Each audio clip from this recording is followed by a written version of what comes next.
يا بلاله شبيب رجاله، كل فارس حارس على باب بالنور مطرس. الله أكبر يا وطن، يوم الوغى ننده نقول الله.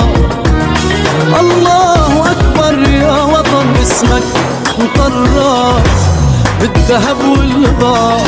الله أكبر يا وطن، يوم الوغى ننده نقول الله. الله أكبر يا وطن، اسمك مطرس بالذهب والغار. كل واحد اعزائي بيتابعنا مشان تتعلموا كيف تسووا اكل، يعني اكلنا مو مثل المطاعم ولكن اكلنا بسيط، وحتى الستات اللي ما بيعرفوا يطبخوا كمان تابعوني مشان تتعلموا كيف تسووا اكل، يعني مو مثل المطاعم اكلنا ولكن اكلنا بسيط ومنيح حلو.